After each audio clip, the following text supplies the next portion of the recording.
The Wellington district decided that Wellington just needed an overhaul. We needed to change the culture of the building.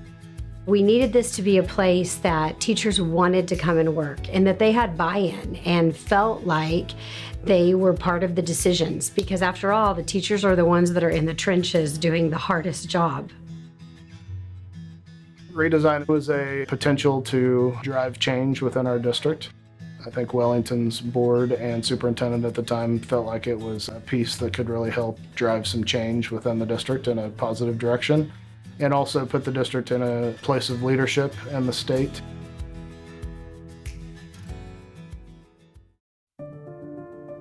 In 2015, the Kansas State Department of Education traveled across the state, convening community conversations made up of family, business, and community partners, as well as educators, to see what they wanted to see in successful high school graduates, and what role K-12 schools should play in developing youth. From this tour, we gathered thousands of responses to help create the Kansans Can School Redesign model.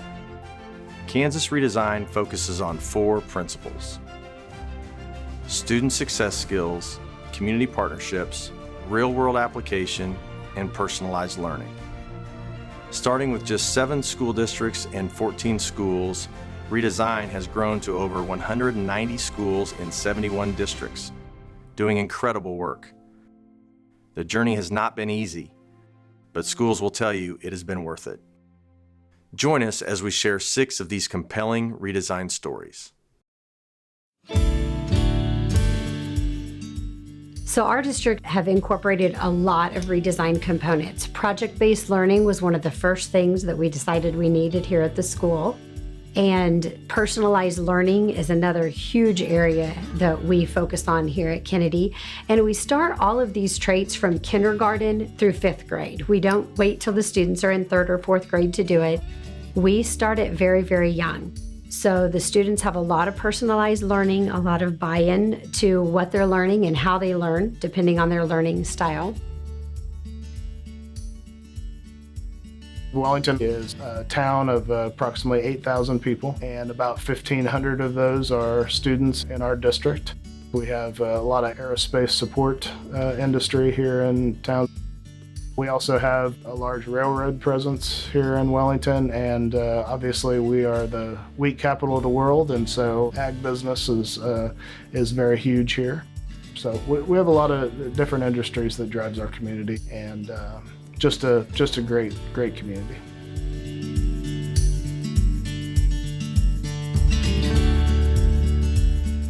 The majority of our teachers have now been trained in project-based learning. And I think when teachers first went into it, they really thought, oh, this is going to be so different than what I've done. And it sounds pretty intimidating. But when teachers really got into that training, these are things that they've done for the past several years. They just didn't call it project-based learning. So it was a lot easier to implement than they thought it was, and students absolutely love it. When you go into classrooms and talk to students and ask them, what do you remember about your 3rd grade year? They're going to tell you about projects that they've done. Before redesign, in my classroom, it was, here's the textbook, let's read, let's answer questions. It was comprehension. There was no value or connections to what we were doing. And often students, they didn't see any value in it. And so they're like, well, I don't want to do this. And so one area that I was really focused on in this redesign was having that personalized blended learning and that project-based learning. So we would talk about something, and then we would analyze it, we would discuss it, we would make those connections to their life and how it is, how they see that in their life right now. And then we would do some kind of project where they can show me what they've learned and how it connects to them. I do an American Dream unit every year at the beginning of the year, and we talk about the American Dream, and we talk about where it originated from. So we look at our founding fathers. And then I have my students think about their American dream and what they want to do and what does it mean to them. So for me, this redesign has become extremely exciting as a teacher because I feel like we've got freedom. the project-based learning, it really helped me a lot because I am a hands-on learner. It really opened up our horizon to what we could do. It opened up what those projects could be. It gave kids more freedom. Especially with the project-based learning, there's a lot of times that you're working with partners and working together that really helps you develop those communication skills and working together and everything. Since redesign, we've been able to kind of change how we do things. I love project-based learning, so this has helped me be able to engage my students. It allows me a little more freedom to go into depth with my students on their learning and really allow them to drive the instruction. If they're really into a lesson, we stay on that topic to cover kind of what they want to do. And they do a lot of research on their own. They're only 5, but they really enjoy what we do. One of my favorite things about school is that for science class, we get to make projects, and that makes learning fun. One of our projects was we made little houses, and some of them were on stilts, some of them had rocks on them, and some of them were just on the ground. So we were testing out like what it would be like if there was like a hurricane or a tsunami that hit it, and see which one would be stronger.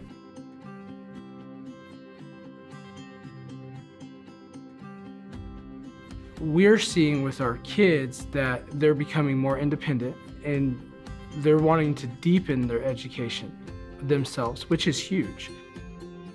Our science module that we're doing right now is about conservation. And so I had found online this really cool hanging garden that you take 2 liters and we recycle them, you cut them on their sides and hang them down on the wall outside, and it's called a living garden. So we plant out of trash. So the students wrote a 2-page proposal with listing all the materials that they're going to need.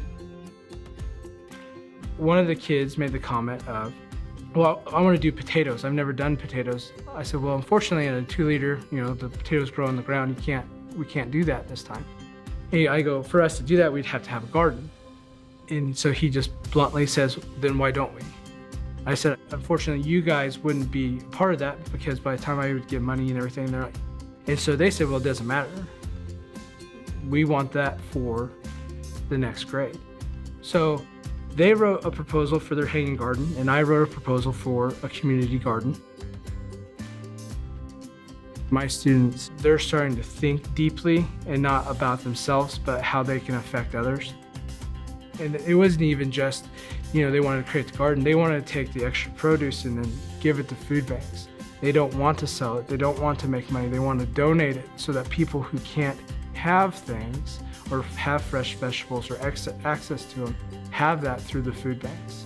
So for me, I'm super excited. I'm proud of them big time because this is not a thought process that they normally have.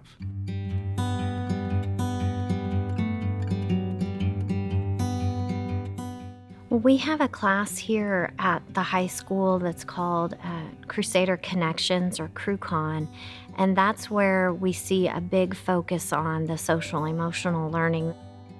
We have mentoring where we get some one-on-one time with the kids to really not just what's happening in chemistry or what's happening in algebra, but just how are you doing? By having that one-on-one time with kids, it really helps us not only build relationships, but the connections that you have where they can maybe be comfortable with you to talk about things that they're dealing with, but also then we're able to share those things with our counselors and our administrators and help them in the classroom. We can let other teachers know maybe where issues are at. And so it's just for the whole building, that gives us the opportunity to work on those things. Within those classes, you get the same 12 kids as freshmen, and they grow with you throughout their 4 years of high school. And this creates even more of a better relationship that you have with these students as you can work with them throughout each year. And so through this class, there are different things like looking at focusing on what your goals are once you're outside of school, whether that's career or college or these things.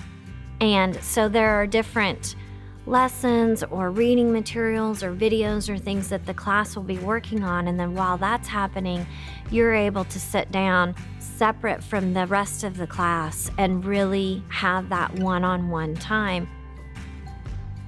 It helps us too with those relationships if we know they're involved in these clubs or they're involved in these sports and we know exactly what classes they're in. And so we know what questions to ask and what to look for, how to connect with them even more because we understand their interests. It feels like the teachers are more engaged in not only like the learning of the students, but also the students' lives. My CrewCon mentors want to know more what's going on inside your life, and it gets that connection between your academic education and the bonds you make with the people who are helping you achieve that. We built those relationships for the last couple years. Like I have juniors right now, so I've had these kids now for 3 years. And so they were comfortable talking to me and telling me about where their struggles were, where they needed help. If we didn't have that one-on-one time, they wouldn't feel maybe that connection that they could come to me and talk to me.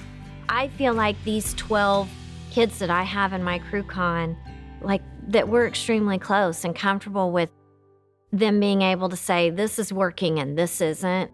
They feel like they have that one person in the building that kind of has their back or that can help them in whatever they're dealing with here at school or even at home.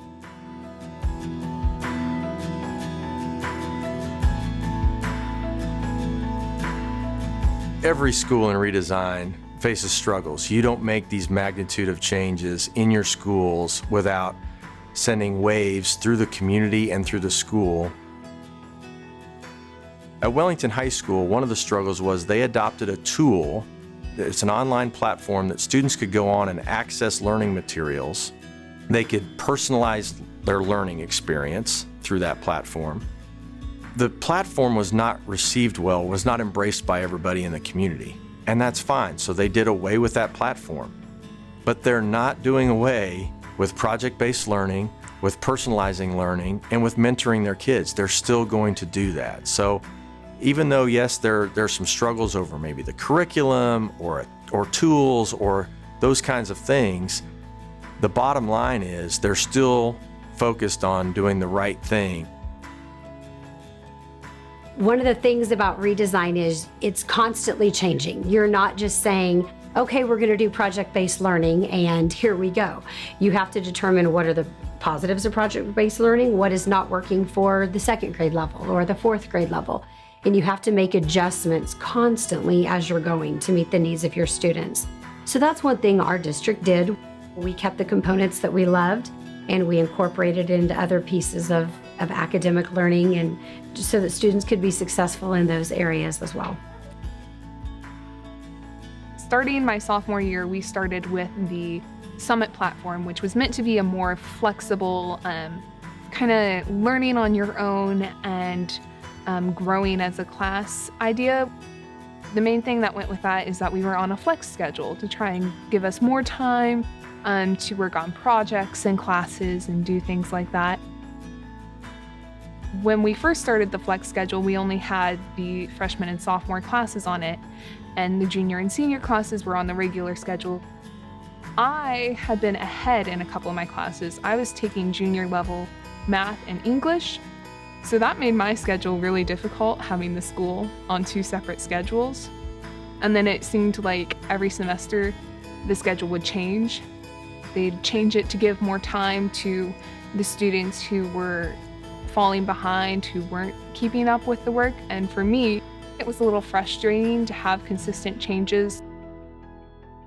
When there is a change, you have to get a lot of people on board, and making sure that everyone is on the same page and having clear communication is so important.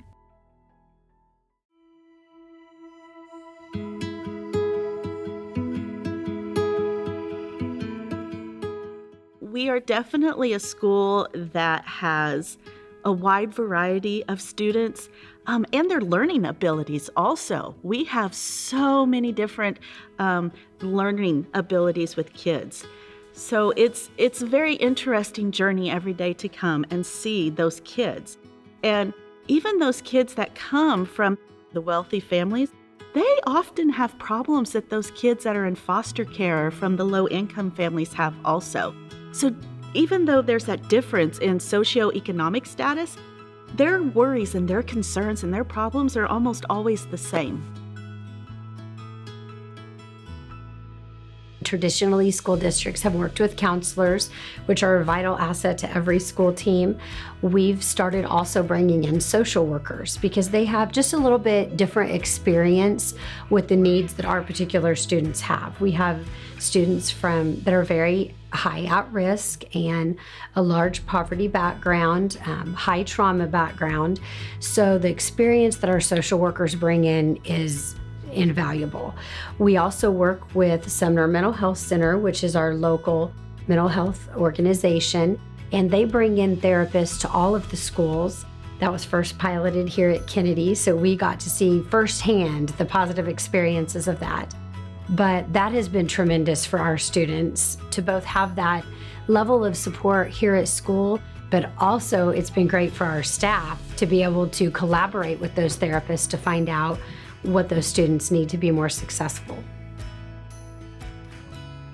The way that they presented it to us was thinking it more so as a family role in the school, thinking of your students as your children, thinking of your co-teachers and your paras as your friends and your family. When you come into your school, you're just going to your family, and you want to make sure your family is always happy. They're always good. They always feel welcome. When kids come in and they've had a bad start to their day, and it may not even be anything serious, but to them it is. And so whether they're running late, they haven't had breakfast, teachers here are so empathetic to that. And if there's something they need, they get it taken care of. Gone are the days when kids come in late and in a bad mood and they get written up and put in the corner, because they're in trouble for it. We want to set them up for success, and this training has helped us to do that. If I send, Johnny off to second hour, I know that, Johnny's going to be taken care of, and we connect as a staff as far as, hey, we need to, keep an eye on this young man or woman, and again, it's one of those deals. It's a team effort, and at the end of the day, we want the best interest of our students. With Redesign, we started what was called Mindful Mornings. It's a slower start to the day. It gives us a chance to greet each one of our students at the door while others are finishing up their breakfast. In my classroom, I also do a check-in, like maybe how they're feeling each morning with each student, so that I can kind of gauge where I might need to give a little more focus to the kids, and hopefully if they're having a rough morning, give them a recharge to help them have a successful day. We use colors for our self-regulation process. Green means you're fine, excited, and ready. Yellow means you're silly, nervous. Blue means you're depressed. And red means you're just not ready. Instead of showing it, you could put it in the place that you are, not act it.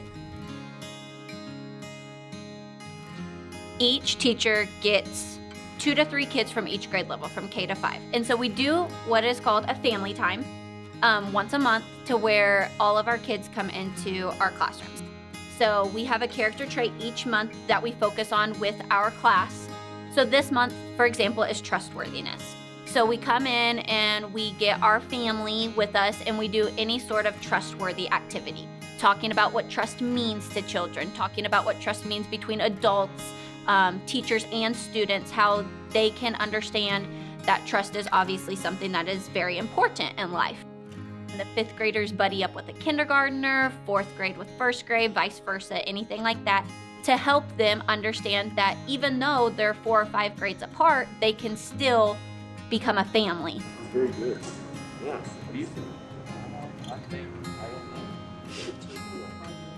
Every day we have the ability to give our kids the 8 best hours that they can have every day. You know, we can't control what goes on at home. And that's powerful stuff when you stop and think about it as an educator. The kids that come in every day with a smile on their face, when we don't know what they've had to endure and go through, but yet they show up every day, that's what we have to continue to celebrate. I think about the adults just not going to work or struggling with themselves emotionally. Our kids do that. They get themselves up, they come to school, they log on.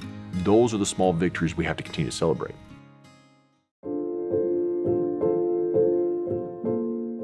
I honestly believe that when we implement these ideas of redesign and we look at our pillars or our goals that we've set for the school, we become great teachers. And I also think that the students see that. When the teachers are excited about what we're doing, they feed off that, and so they know. I've always loved teaching, but it gave me this, oh my gosh, I love my job. I love what I do. I love seeing the kids learn. Redesign helps me want to reach more kids and give them everything that I can to help them be successful. I get emotional when I talk about this because a lot of our students don't always get those opportunities that they're getting through redesign. I think for me personally, it's helped me reach my kids at a different level.